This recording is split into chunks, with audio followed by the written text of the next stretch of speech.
President Domena, I have the honor to present Carolyn Porco for the degree of Doctor of Science honoris causa. Carolyn Porco, for more than 3 decades, your contributions to the field of planetary science have expanded humanity's knowledge of the solar system while helping us better understand our place among the cosmos.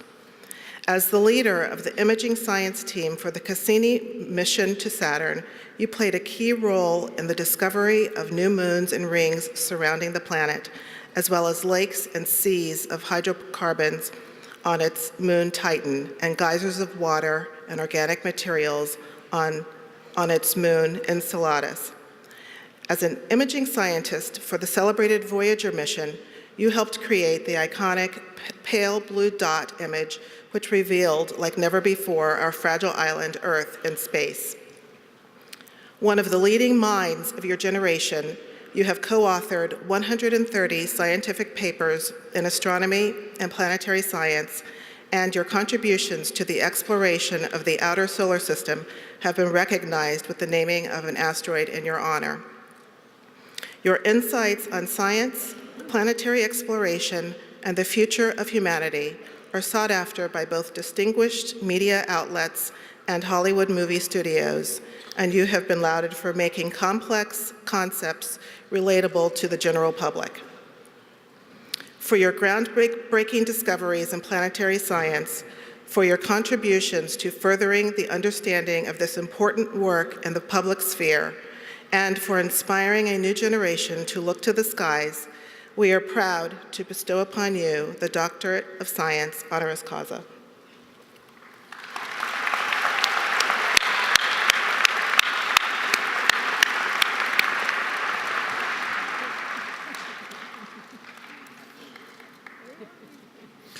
Carolyn Porco, by virtue of the authority vested in me by the Board of Trustees and the State of New Jersey, I am pleased to confer upon you the degree of Doctor of Science honoris causa with all the rights and privileges pertaining thereto, and I request that you deliver the commencement address to the graduating class of 2019.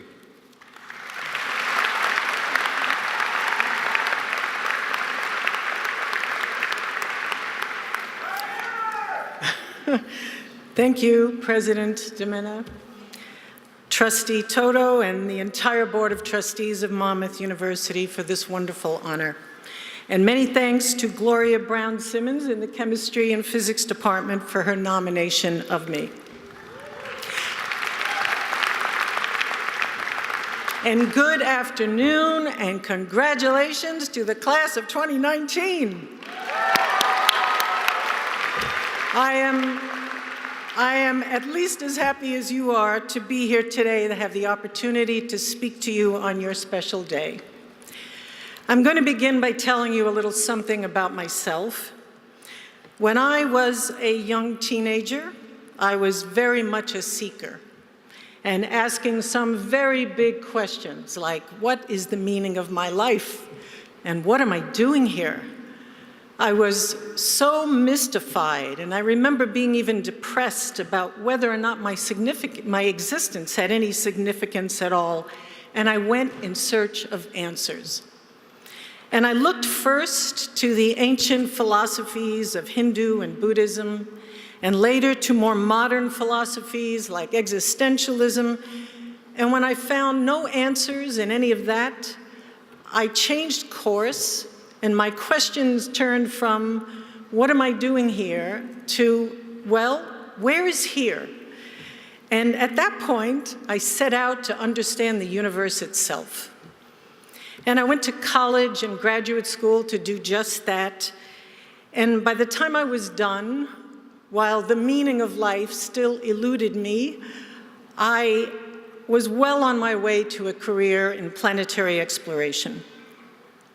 And over the course of that career, as you heard, I had some remarkable life-defining opportunities come my way, like being on the most historic mission, interplanetary mission of them all, the Voyager mission to the outer solar system and beyond, taking for 13 years all those spectacular 400,000 images of Saturn and everything around it with Cassini, to being a consultant on 2 fabulous movies, Carl Sagan's Contact and the 2009 Star Trek.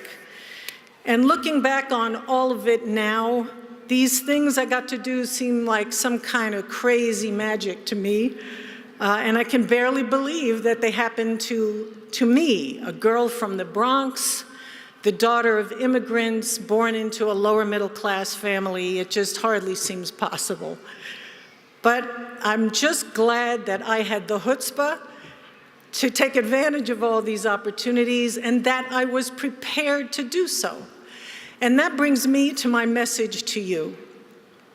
Back in 1974, when I was, like you, ready to graduate, I had absolutely no idea how far and wide my quest to understand the significance of my own existence would take me. Well, as you saw, it took me all the way to the outer solar system, and you gotta admit, that's really far. But likewise, none of us has any clue what's in store for you. But right now, things are looking really good for you because you have done something terrific. You have just accomplished something really great just by doing what you had to do to get to this moment. You have proven to yourself and to others that you could set yourself a goal and meet it, and you now have a high-quality education to show for it. And you probably don't even realize it, but in that process, you have learned the most valuable skill there is, and that is you have learned how to learn.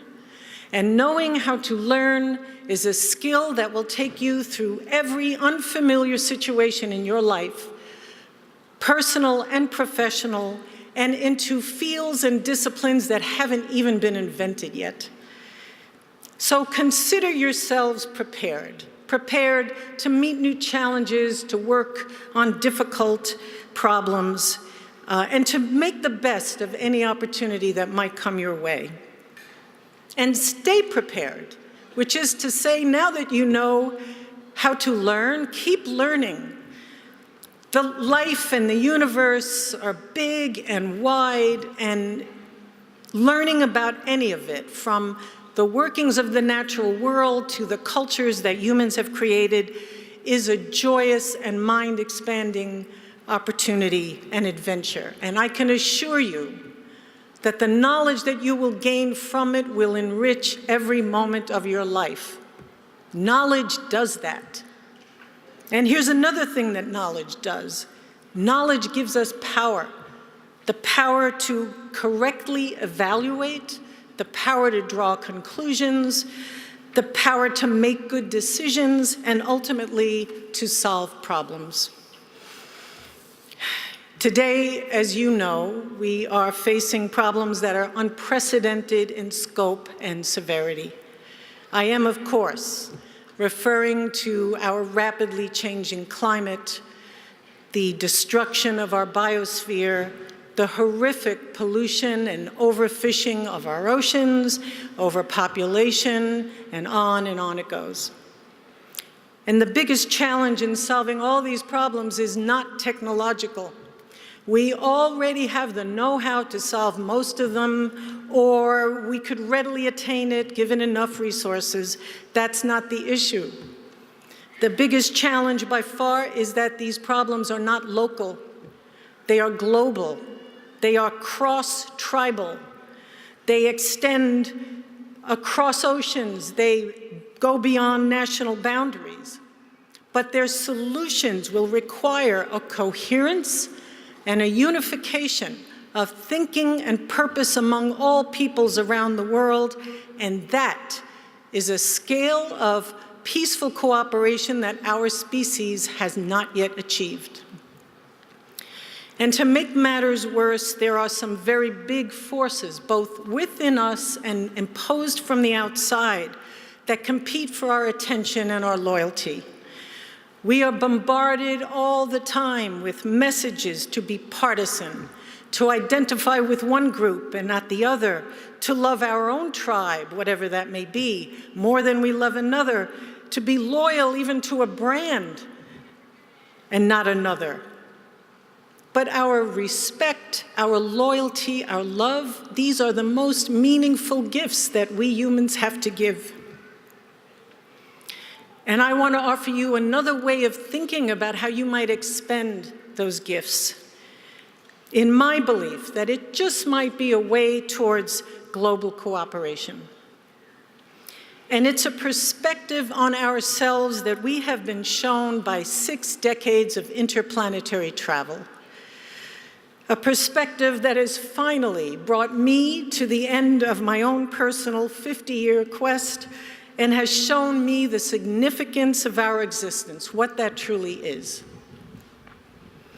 It is the sight of our small, fragile, blue ocean planet seen from Saturn a billion miles away as a blue speck of light floating in a sea of stars, the way that it would be seen by others in the skies of other worlds.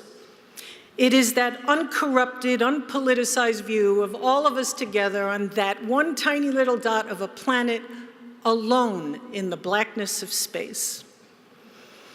And it is that stark reminder that our planet is the precious jewel in the crown of our star, and because we have evolved from it and with it, it is the only place in the universe custom tailored for us. So there is literally nowhere else for us to go to survive and flourish without extraordinary, and I would submit unrealizable effort. Evolutionary biologists tell us that we who have been given life have won the lottery, that the chances of any one of us being alive is infinitesimally small. To say that life is a gift is more than just metaphor. And what's more, in being alive, we and every other organism on Earth, as well as any aliens out there, are the embodiment of life, the process, the most complex, finely tuned, adaptive, high-fidelity, self-regulating process in the universe. Every organism on our planet has, over time, evolved to be as perfectly adapted to its planetary niche as we are to ours. From the smallest microbe to the redwoods to the blue whales, we are all masters at the task of existence. And all life forms, be they microbes or birds or giraffes or whales or us, we're all members of the same tribe. We are all earthlings, all different elements of one large, intricate, delicately balanced, interconnected web of life that has developed here and on which we all depend. We are part of it, it is part of us. If that web dies, so do we. And that is the significance of our existence. Just that we exist, and all together. That in simply being alive, we are the improbable manifestation of the most profound creation that this magnificent universe has to offer. And to our species goes the joy and empowerment of being able to know all that. It's like the icing on the cake that comes with an analytical intelligence. These insights say, in no uncertain terms, that while some of us may be citizens of America and others may be citizens of other nations, we are all first and foremost citizens of planet Earth. And it is to all the life forms on planet Earth that we owe our greatest respect, our strongest loyalty, and our deepest love.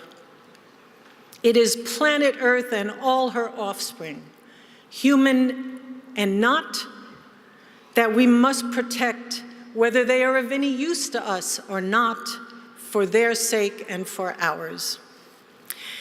And so, graduating class of 2019, ready and eager, as I'm sure you are, to begin your new life, I end with my heartfelt congratulations on your fabulous achievement. And I can assure you, your professors and especially your parents are all very proud of you today. I don't even know you, and I'm proud of you today. And I leave you now with these words. Keep learning and stay prepared for whatever it is that life is going to throw at you. In every action, in what you eat, how you vote, think big, think global. We are even now being called to do what we can for the health of the planet, the other creatures with whom we share it, and our collective future. Be the leaders in this. Show us all how it's done. You will be the heroes of tomorrow. And resist with all your might, resist those calls to be small, to be partisan, to narrow your identity. You are a citizen of planet Earth. You already belong to the coolest, the best group there is for light years around. To paraphrase Michelle Obama, when they go narrow, we go wide. When they go small, we go big. And dare I say it, live long and prosper. Thank you.